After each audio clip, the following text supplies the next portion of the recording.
normalmente nos cultos eu compartilho, eu respondo perguntas que os irmãos me enviam durante a semana, ou me enviam aqui de última hora, e sempre que dá eu estou respondendo perguntas. Hoje eu vou responder uma pergunta aqui, rapidamente, que eu creio que há muita confusão sobre esse tema na vida da igreja.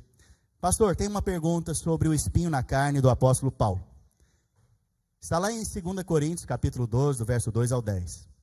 Lá também diz que ele foi arrebatado ao terceiro céu, teve visões e revelações maravilhosas, e quando voltou ao nosso mundo, Satanás já o esperava?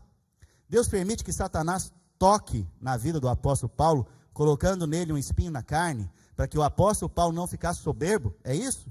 Obrigado e glória a Deus por sua vida e por sua família. Então, vamos lá, vamos entender algumas coisas. Muitas vezes, já ouvi por aí, que o espinho na carne do apóstolo Paulo é algum tipo de pecado, é algum tipo de fraqueza moral, que ele tinha. Já ouvi várias explicações a respeito disso. Mas eu vou te falar uma coisa: a Bíblia não é para ser entendida com aquilo que você acha, nem com o conhecimento do mundo. A Bíblia é para ser entendida pela Bíblia. Então a Bíblia explica a própria Bíblia. Amém? Então, quando há essa expressão espinho na carne, ou espinho na Bíblia, você tem que ir lá na primeira menção, na onde se fala a respeito do espinho, para você entender o sentido, o significado, porque aquele significado provavelmente vai produzir sentido em todas as outras vezes que aparecer. Claro? Está claro isso? Então, por que eu estou te dizendo isso? Porque outras vezes eu já ouvi dizer que o espinho na carne do apóstolo Paulo era porque ele era homossexual. Já ouvi dizer isso. Que terrível, né? Não tem nada a ver. Ou era algum tipo de pecado que ele praticava, ou que ele tinha. Não tem nada a ver com isso também. Amém? Está claro isso? Então, se em algum momento você ouvir isso nas suas mídias sociais, porque hoje a coisa está um absurdo, né, por aí. Todo mundo fala. Todo mundo fala e aí você ouve, inclusive, né? Então, você tem que rejeitar essas coisas, esses ensinos. Então, o que quer dizer esse espinho na carne? Se você for ler na Bíblia, espinho, irmãos, a primeira menção de abrolhos significa também espinhos, está lá em Gênesis. Quando o homem cai, a Bíblia fala que a terra se tornou maldita. E a partir daí, então, começou a surgir o quê? Espinhos na terra. Interessante, as rosas antigamente, na época de Adão, quando ele foi criado, não tinha espinho. A laranjeira não tinha espinho.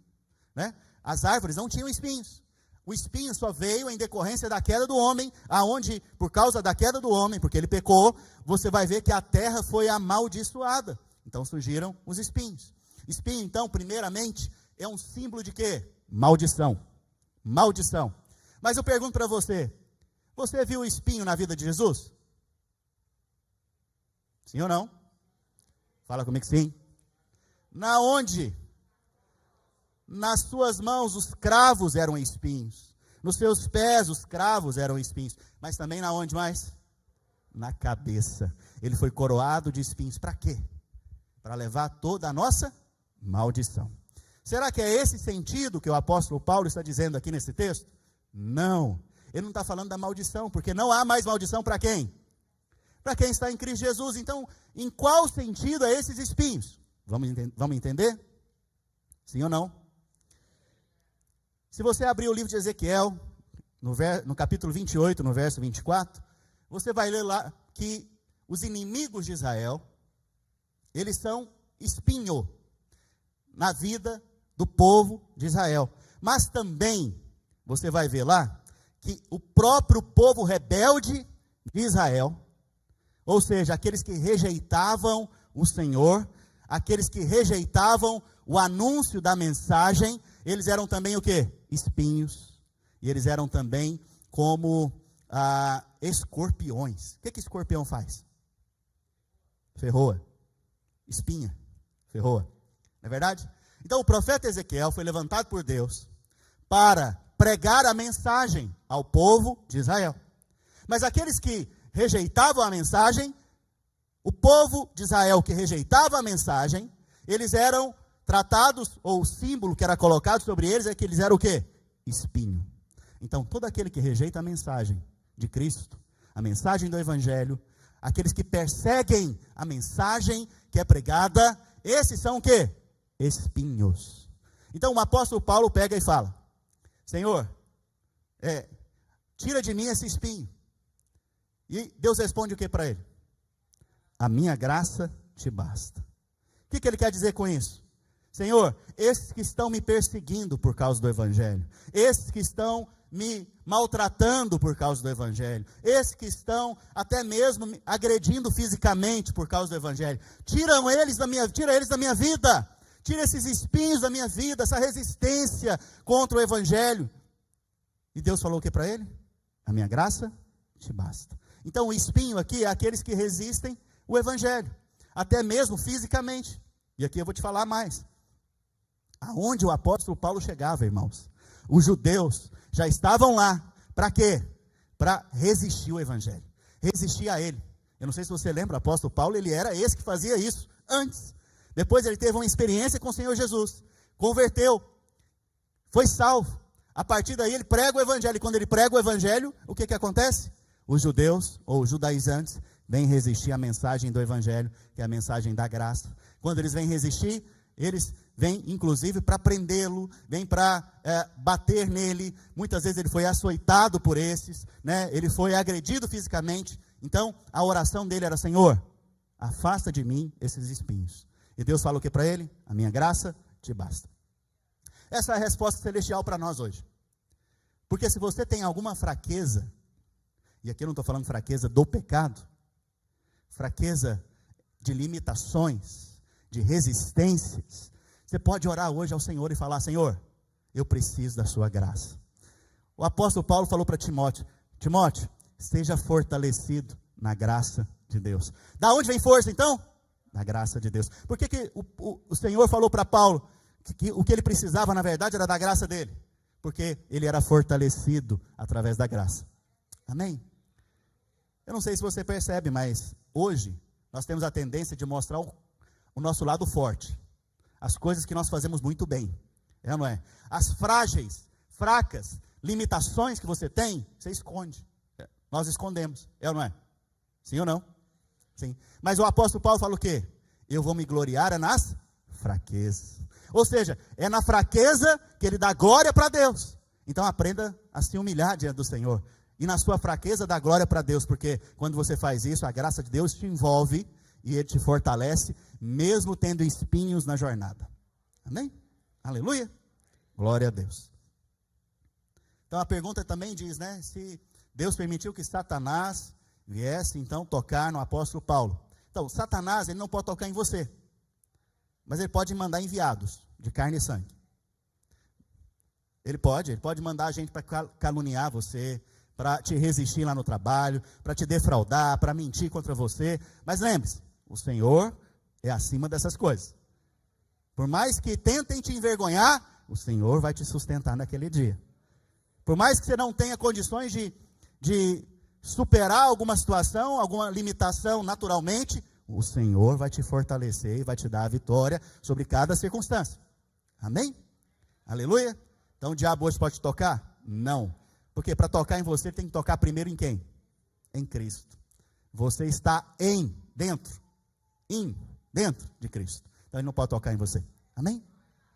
Aleluia? Glória a Deus então. Vamos estudar a palavra? Quantos têm fome e sede na palavra do Senhor Jesus? Essa palavra tem poder de salvar, de libertar, de transformar, de te transportar do império das trevas para o reino de Cristo.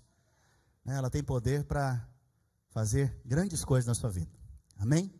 Então feche os seus olhos agora. Pai Santo, nós te agradecemos por essa comunhão aqui espiritual. Te agradecemos pela mesa posta a nós e o alimento que o Senhor vai agora compartilhar conosco. Senhor, nos alimente agora na nossa fé. Ou nos dê a esperança de Cristo, ou nos dê a alegria da salvação em Cristo Jesus. Senhor, fala conosco, abra os nossos olhos, o nosso entendimento, nos dê a revelação, livra-nos da ignorância a respeito do Evangelho. Mas abre os nossos olhos para que a gente ande sem medo, sem culpa, sem condenação, sem a vergonha. Sim, Senhor, abre os nossos olhos nessa manhã, em nome de Jesus. Aleluia. Nós temos estudado aqui o livro de Romanos, amém?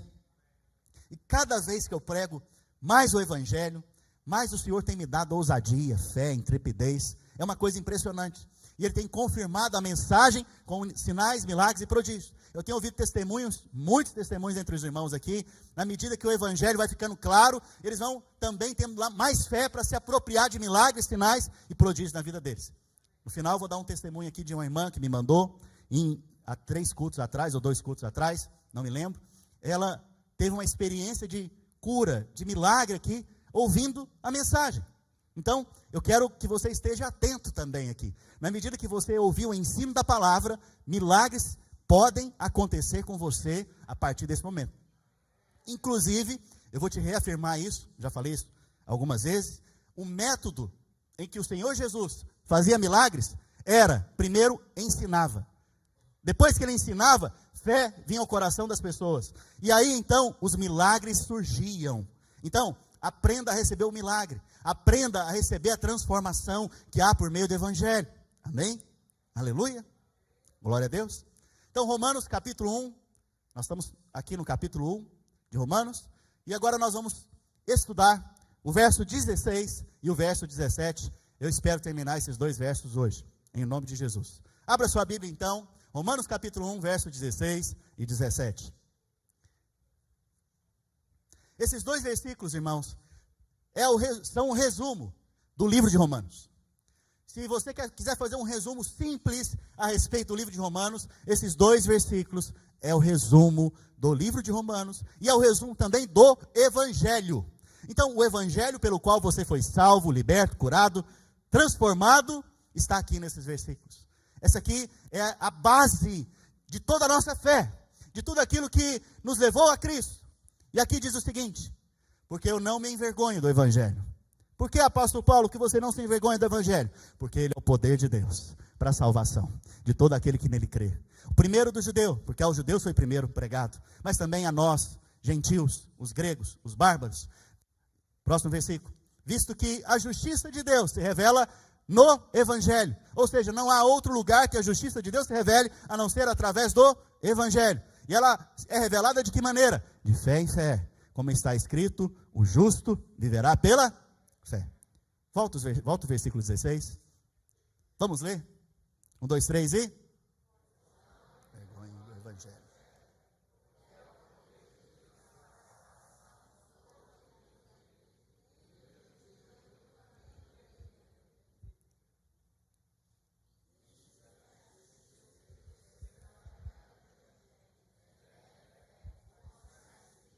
Justo. Aleluia. Aleluia. Irmãos, há mais de 500 anos atrás, um homem chamado Martinho Lutero, lendo esses versículos que vocês acabaram de ler, foi iluminado os olhos no coração dele. E ele pôde entender que a salvação só é por meio da graça, mediante a fé em Cristo Jesus. Ele, se você for ler a sua história, você vai ver que ele era um monge, esse monge da Igreja Católica, e ele, por diversas vezes, procurava ser aprovado diante de Deus por meio das suas obras, por meio do eu faço e sou o quê? Aceito, aprovado. Por diversas vezes, ele se punia para poder ser aceito diante de Deus. Por diversas vezes, ele achava que ele poderia ter alguma maneira, se ele fizesse alguma obra boa, ele seria endereçado à salvação de Deus. Mas, volta e meia, ele caía. Volta e meia, ele tropeçava. Volta e meia, ele se sentia culpado. Em um dos seus testemunhos, inclusive, caiu um raio perto dele. Ele achava que Deus queria fazer o que com ele? Matá-lo. Então, o tempo inteiro, a consciência dele era a consciência de culpa, condenação, e que Deus estava esperando uma falha para poder então tirar-lhe a vida.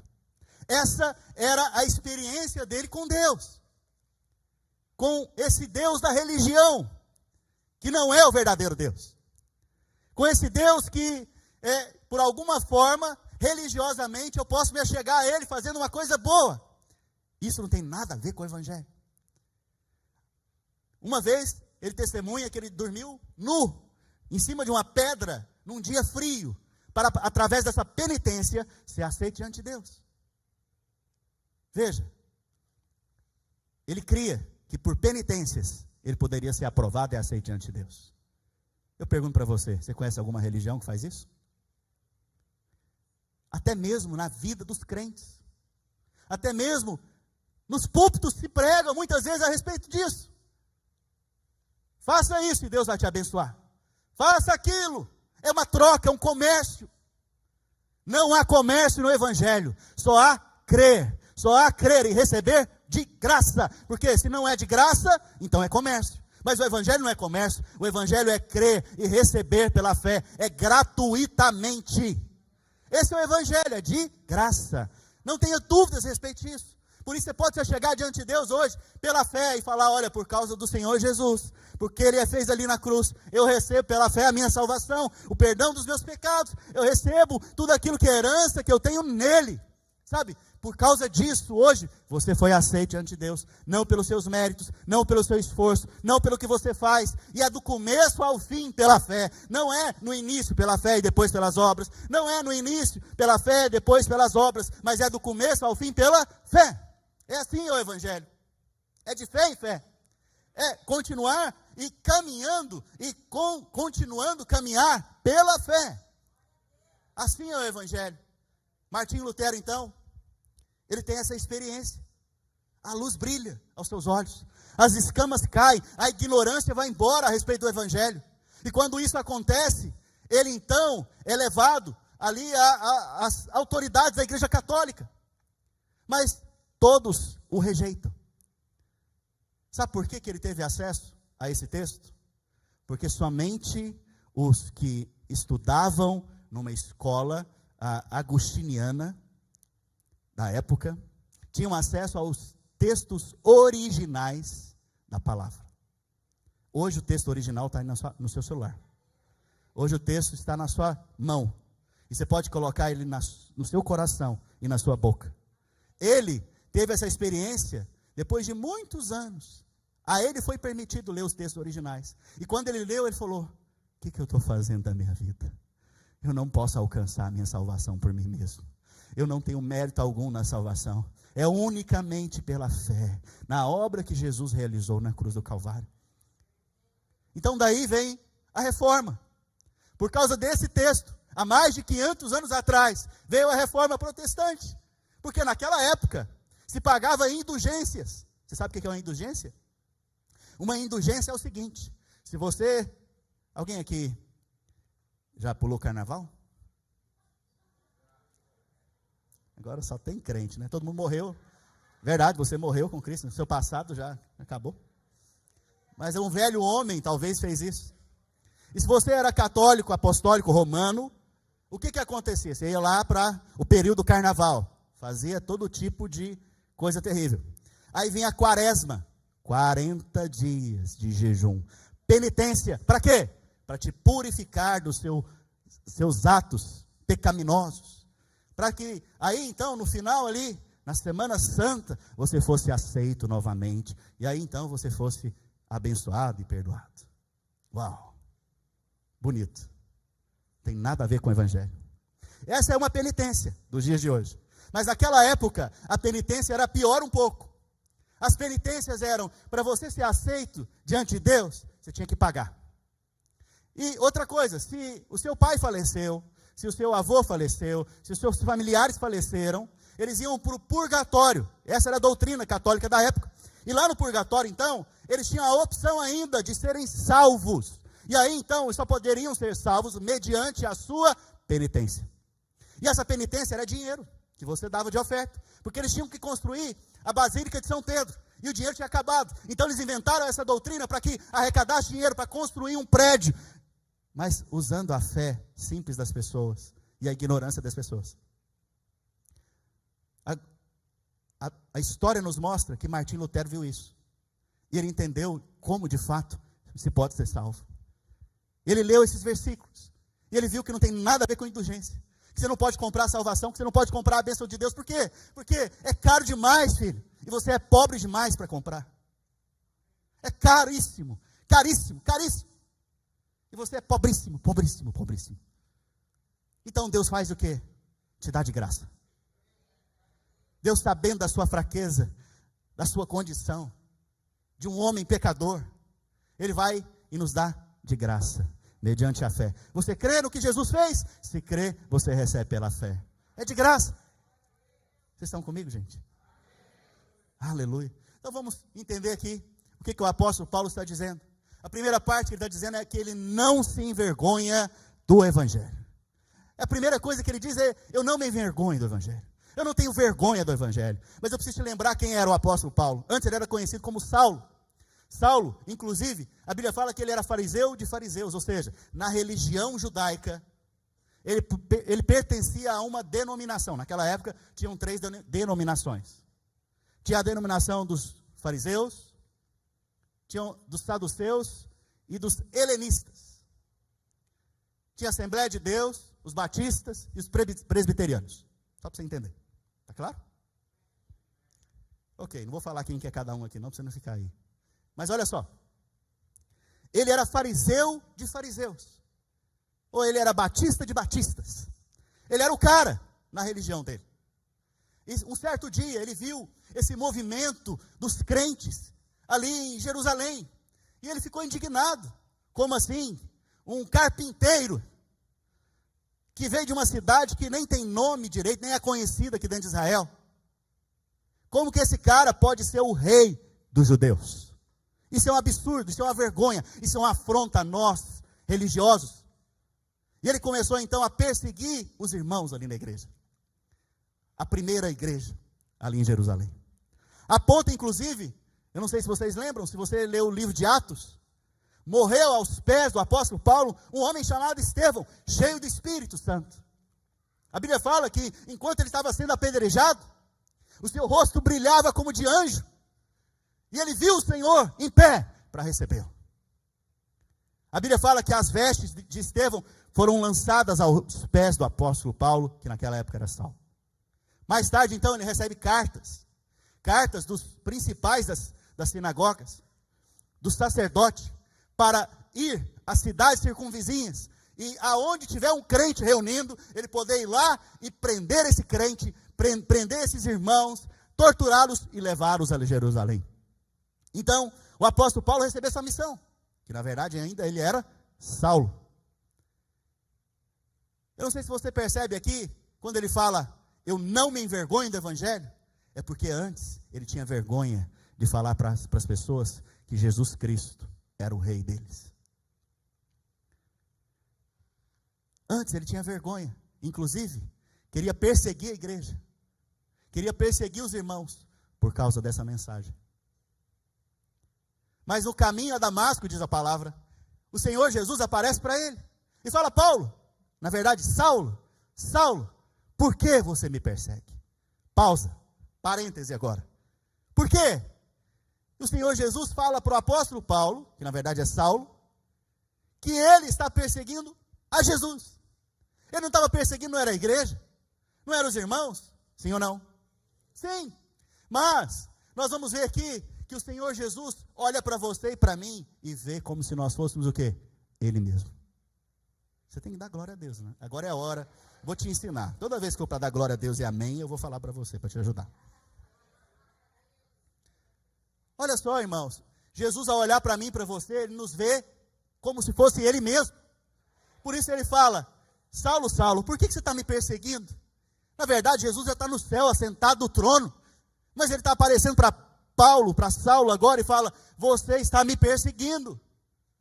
Naquele momento a Bíblia fala que ele teve essa visão, uma luz brilhou sobre ele.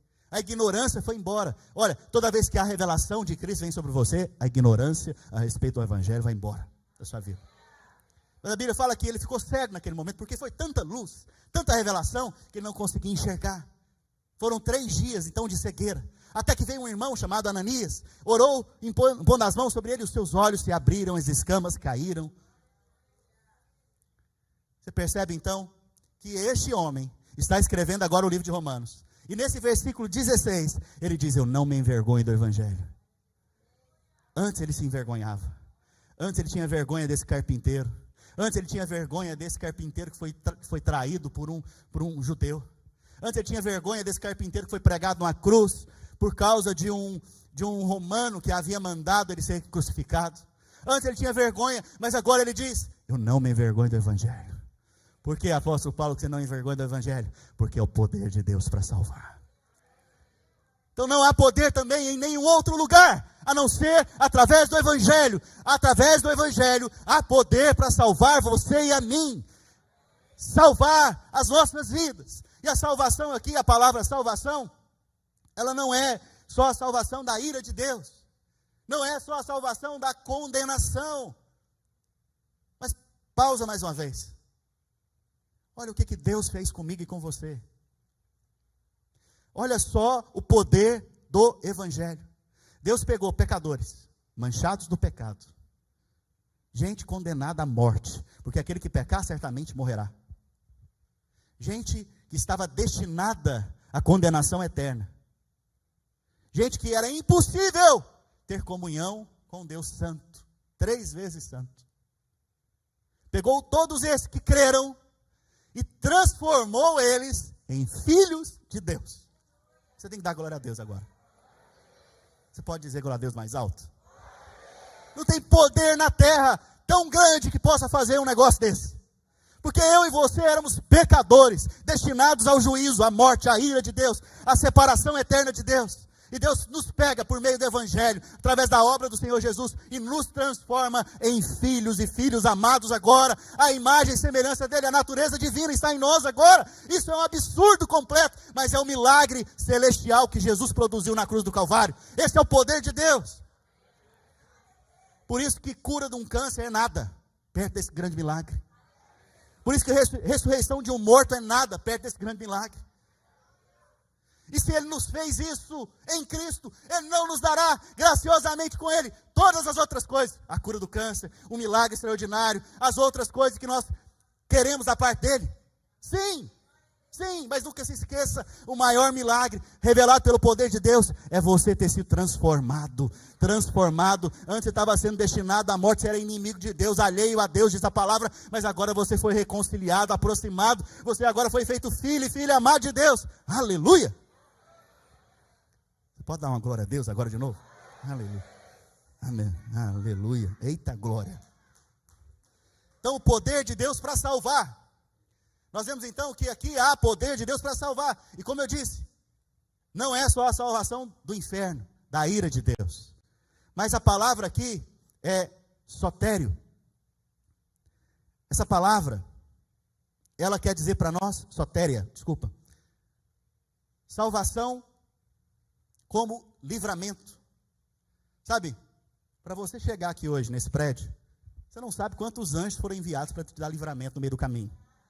Você trabalhar durante a semana, você não sabe quantos anjos Deus deixou já reservado em cada esquina para te guardar e te proteger de qualquer ataque de Satanás. Uma das coisas que eu quero ver naquele dia, irmãos, que eu estiver junto do Senhor, é o mundo espiritual enquanto eu estava caminhando. Porque nós não vemos, porque se você ver, você vai ficar meio assim, até paralisado. Mas se você for lembrar de Eliseu e seu servo, certa vez um exército cercou a casa de Eliseu e veio para destruir Eliseu e o servo dele. E o servo dele ficou desesperado.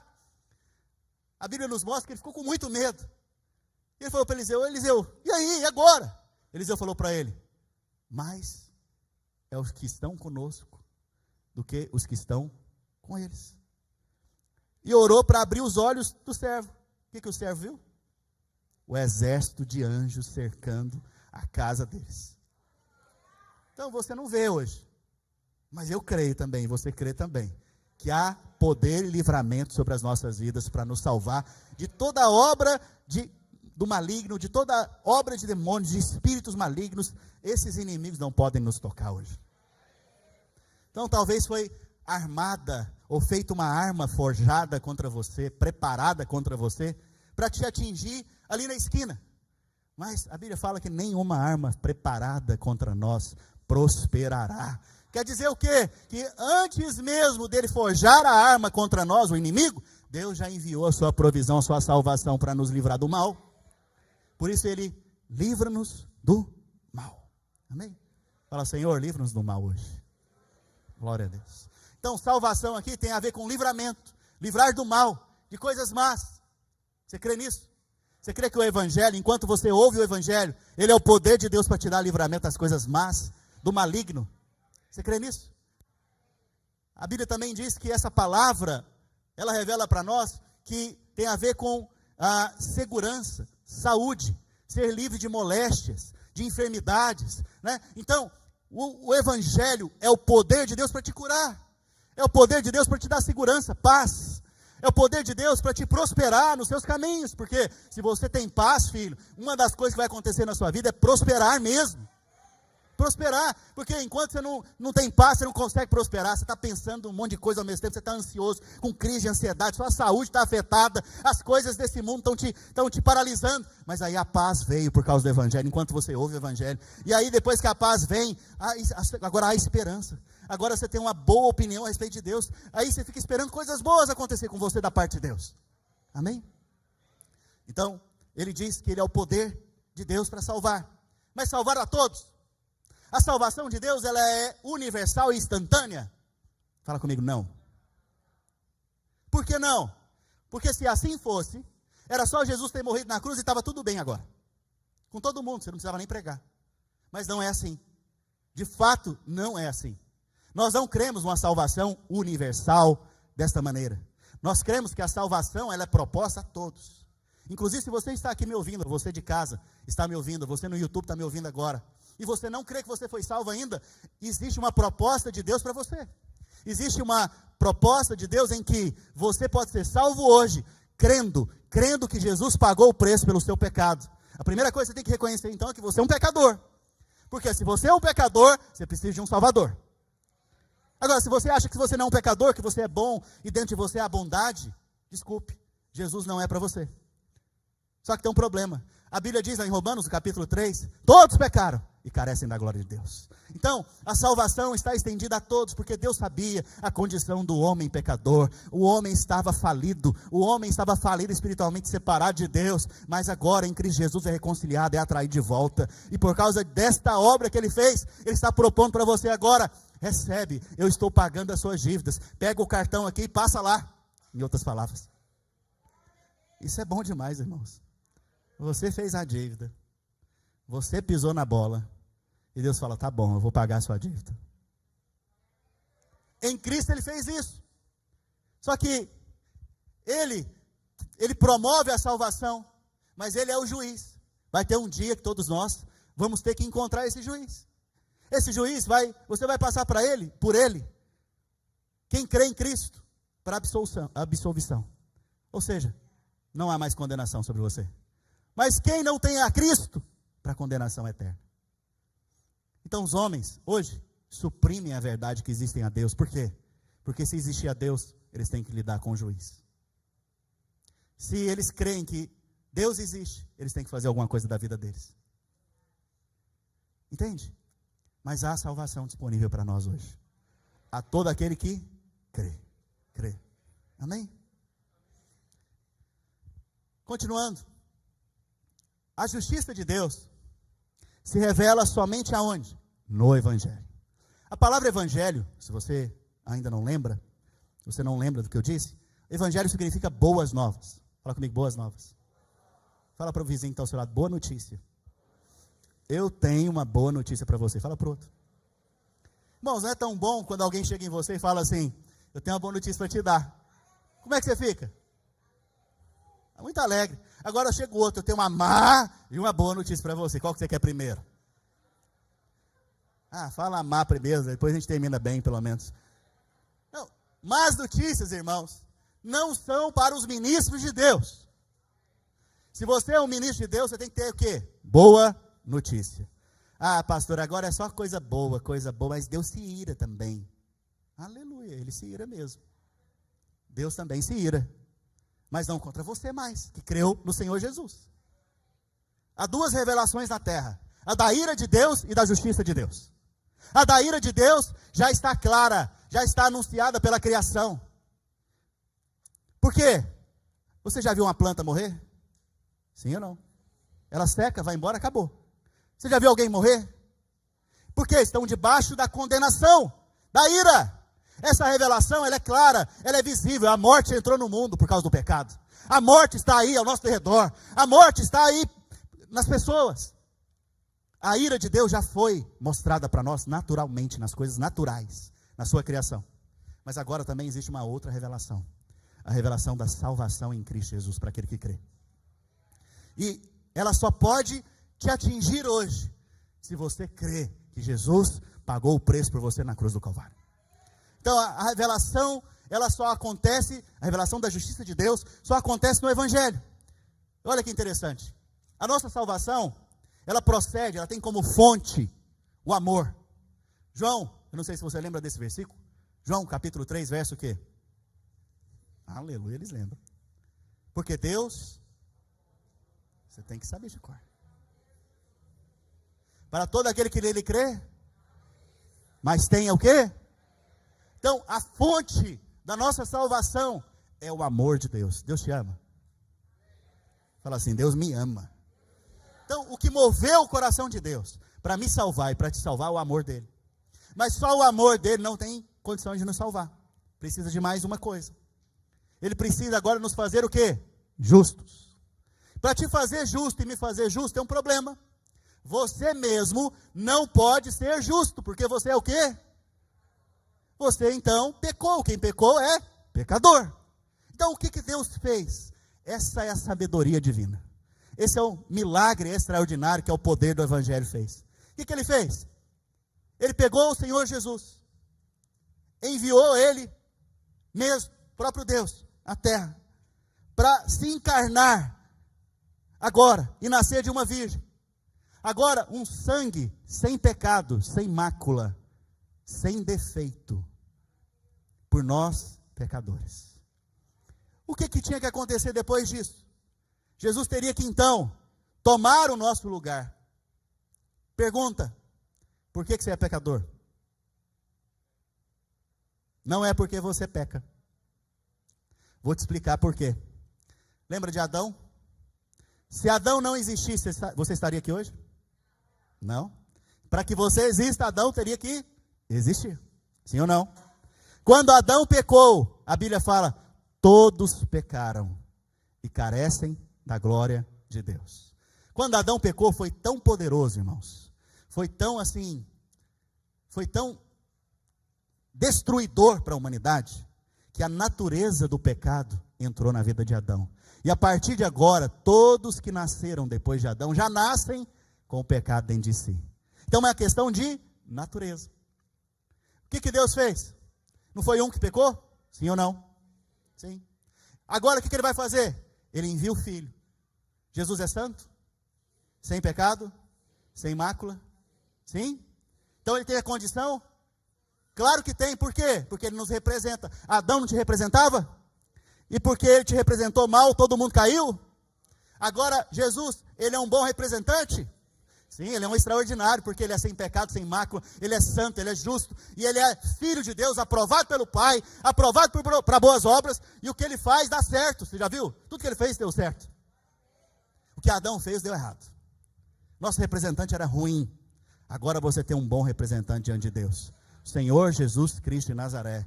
O que ele faz então? Ele vai lá diante do Pai e fala o quê? Eu vou pagar. Qual que é a dívida? Eu vou pagar. Como que vai pagar? Ele vai pagar porque ele não tem pecado, então ele pode pagar. E aí então ele vai lá na cruz, paga a minha dívida e a sua dívida. O que acontece depois disso? Aqueles que creem receberam então o perdão dos pecados. Por isso nós podemos dizer hoje, Romanos 8:1, não há mais condenação para aqueles que estão em Cristo Jesus. Nesse momento, Jesus o justo se fez pecado, para que eu e você fôssemos feitos justiça de Deus. Então, nós fomos o quê? Justificados pela fé. Através da mensagem do Evangelho, se revela a justiça de Deus. Então, o Deus justo é justo em justificar pecadores. Isso é maravilhoso, irmãos. Como que um juiz que é justo em justificar pecadores. Como que isso acontece? Só acontece se houver pago a dívida. Porque Deus também é o quê? Juiz. Ele não aceita ilegalidade.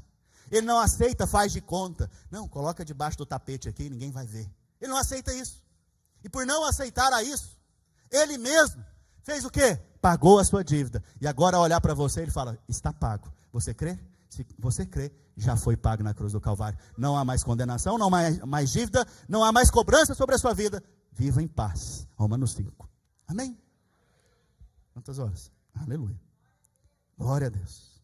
Então, Deus te perdoa mediante a graça dele, mas com base na sua justiça. O que sustenta o perdão de Deus na sua vida é a justiça. Não é a misericórdia, não é o amor. Porque o Senhor falou lá para Moisés: terei misericórdia de quem eu quiser ter misericórdia. Então, misericórdia não é a base do seu perdão. Qual é a base do seu perdão? A justiça. O que Jesus fez na cruz foi justo diante de Deus. Isso deu segurança para que o perdão sobre você hoje fosse estabelecido. A ponto de que, se alguém levantar em qualquer lugar, em qualquer país, em qualquer nação e disser: eu creio no que Jesus fez, Deus jamais pode deixar de perdoá-lo. Deus colocou então o perdão, o meu e o seu, numa segurança jurídica que não tem como mover agora. Nós estamos perdoados em Cristo Jesus para sempre. Amém? Aleluia. Glória a Deus. Concluindo, por fim, diz que no versículo 17, abre por gentileza o versículo 17. A Bíblia diz ali que o justo viverá pela fé. E ali é do princípio ao fim, viverá pela fé. Só que a citação aqui é a citação de um texto na Bíblia, onde foi mencionado pela primeira vez essa frase, que está lá em Abacuque, capítulo 2, no verso 4 em diante. Abra Abacuque, capítulo 2, verso 3 e 4. Na verdade, só o 4, para ganhar tempo. Olha o que diz o texto: eis que o soberbo, sua alma não é justa, não é reta nele, mas o justo viverá pela... Preste atenção. Por que Abacuque está dizendo isso? E o apóstolo Paulo pegou essa palavra, esse texto, na verdade, essa frase, e colocou lá em Romanos. Olha aqui para mim, preste atenção. Preste atenção, aqui há uma contradição. Veja, na verdade há uma comparação entre o orgulhoso e o humilde.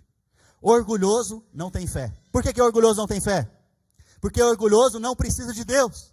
O orgulhoso, ele faz pela sua força, ele faz pelo seu jeito. O orgulhoso, ele não anda pela fé. O contrário de orgulho é o quê? Humildade. O humilde precisa de fé. Precisa ou não? Vou te dar 2 exemplos rapidamente. A Bíblia fala que certa vez, um homem, que ele era, está lá em Mateus capítulo 8, verso 10, ele pediu para que o seu servo, que estava enfermo em casa, fosse curado. E ele falou, o Senhor Jesus falou para ele: pode deixar que eu vou com você. Ele, por sua vez, que era um centurião, disse: não precisa, Senhor, porque eu não sou digno do que o Senhor entre na minha casa.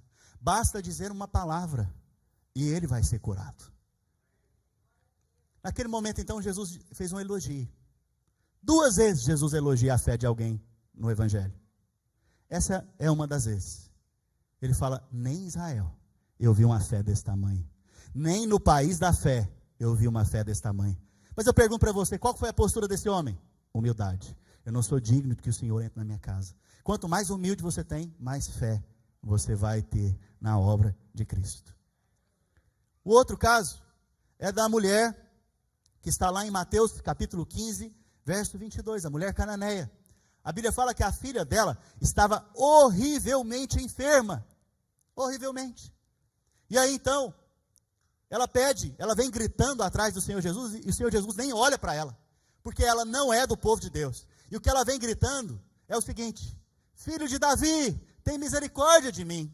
Só que ela não era judia, ela era do povo da Cananeia. O que acontece? Ela estava usando uma frase de alguém que é judeu para enganar Jesus, para obter o quê? Uma cura. Jesus não dava moral para ela. Então, os discípulos falaram para Jesus: atende essa mulher. Aí ela veio, chegou perto dele e disse: Senhor, tem compaixão de mim. Minha filha está horrivelmente endemoniada. Jesus falou: não é bom tirar o pão dos filhos e dar para os cachorrinhos.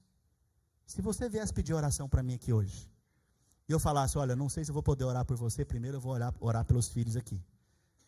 Porque não é bom pegar o pão dos filhos e dar para os cachorrinhos. Eu te chamar de cachorro. Você volta aqui nessa igreja? Jesus fez isso com essa mulher. A Bíblia diz então, vamos lá, se você é essa mulher, o que você faria nesse momento com o Senhor Jesus? Ah, esse rabi, esse mestre, muito orgulhoso, esse judeu, vou embora. Você sairia ofendido talvez, mas o que ela fez? Ela era humilde. Quem é humilde não fica ofendido. Pensa nisso. Quem é humilde não fica ofendido. O que ela fez? Ela falou, Senhor, eu sei que eu sou uma cachorrinha. Ela falou, em outras palavras, ela disse isso. Mas até os cachorrinhos comem das migalhas que caem das mesas. Jesus falou algo para ela. Nem em Israel eu vi uma fé desse tamanho. Vai, a sua filha está curada. Uma migalha curou a filha dela. E vocês que têm o pão inteiro, não vão receber cura aqui hoje? Veja, a justiça de Deus é revelada no Evangelho, de fé em fé. E o meu justo viverá pela?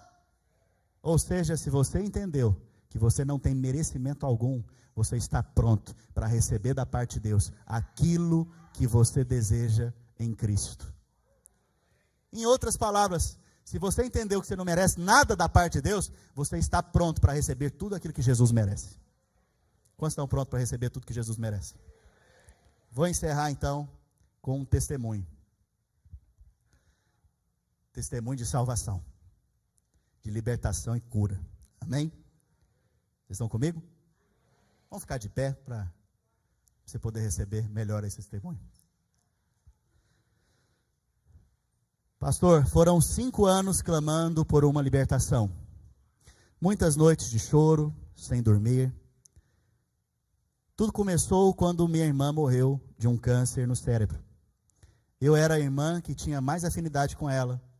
Então, quando ela adoeceu, muito jovem e bonita, além do câncer, depois ficou mais difícil cuidar dela porque ela teve um AVC e ficou acamada. Não poderia andar e nem mover o tempo todo. O sofrimento dela piorou porque ela teve demência e esquecia quem éramos nós da família. Então a luta piorou e minha mãe não fez o papel de cuidar dela. Então tomei a frente e cuidei dela junto com outra irmã. Nesse processo tivemos muitos desentendimentos, porque não aceitava que minha mãe agisse assim. Nossa família virou um caos, então toda a responsabilidade eu tive que assumir. Foram dias e noites de tempestade. Quando ela morreu, pensei que poderia estar em paz. Foi quando a minha luta começou. Chorei muito no dia da sua morte, criei um trauma de tudo isso. No dia seguinte amanheci com uma dor na minha cabeça e com a cabeça toda inflamada, do mesmo lado aonde a doença havia aparecido na minha irmã. Inclusive haviam nódulos na minha cabeça. Fui ao médico no outro dia, ele fez uma tomografia e disse que estava tudo bem no meu cérebro. E eu falava, doutor, como assim? Porque eu não consigo nem dormir do lado que está as dores. Tinha uma inflamação, uma dor que não sarava com nada. O doutor tinha dado o seu diagnóstico para mim. Ele me disse que não poderia me dar remédio porque não encontrou nada anormal. Ou um tratamento por conta própria, eu tomava remédio para dor. Tomava anti-inflamatório e não adiantava. Não sei se tinha uma dor crônica ou uma dor espiritual. O doutor me disse que eu iria morrer com isso. E não tinha nada que fazer. A partir desse laudo, eu fiquei muito triste e sentia um espinho na carne. Parece que eu estaria me punindo por tudo o que aconteceu com a minha irmã. Eu orava tanto para Deus tirar de mim essa inflamação, porque tudo que tinha feito para minha irmã foi ajudar ela. Me sentia muito mal constantemente. Quantas vezes eu vim para a igreja triste, chorando por uma libertação. Quantas vezes chorava e sentia muita tristeza, porque em todo o tempo me fazia lembrar o sofrimento dela. Dia 8 de setembro, aqui na igreja, o pastor Paulo foi usado pelo Espírito Santo. Eu estava orando, dizendo, recebo, Senhor, o meu milagre, recebo a minha libertação e a minha cura, porque somente Tu, Senhor, sabe a minha condição e o Senhor é o único Deus da minha vida. Foi quando o pastor Paulo, orando, falou todos os meus sintomas. Meu ouvido se abriu eu vi uma bola de fogo no meu estômago, queimava e gritei e chorei, fiz um escândalo na igreja, senti na mesma hora a presença do Espírito Santo. Não controlava os meus gritos, o choro então veio, vieram 2 servas de Deus, me acalmaram, dizendo que eu fui agraciada pelo Espírito Santo e foi me acalmando. Eu ainda estou assustada com tudo que aconteceu comigo. O Espírito Santo me pegou, pelo grito todo mundo escutou aqui. Tenho tanta vergonha de falar na multidão, por isso peço para ler o meu testemunho. Talvez eu estava gritando na igreja para o mundo inteiro saber que Deus faz milagres e Ele existe. Eu sou testemunha disso, e por mais que eu tenha sentido vergonha dos meus gritos e choro, não sinto vergonha do que Ele fez comigo, me libertou de um sofrimento. Hoje sinto em paz e curada, porque Deus teve a sua graça sobre mim. Não é vergonha de falar o nome de Deus, somente dos gritos que dei aqui. Mas foram 5 anos de silêncio e de dor, para que então viesse um grito de libertação. Obrigado, Senhor, por tudo, até o sofrimento eu aprendi. Aleluia. Glória a Deus. Aleluia. Vamos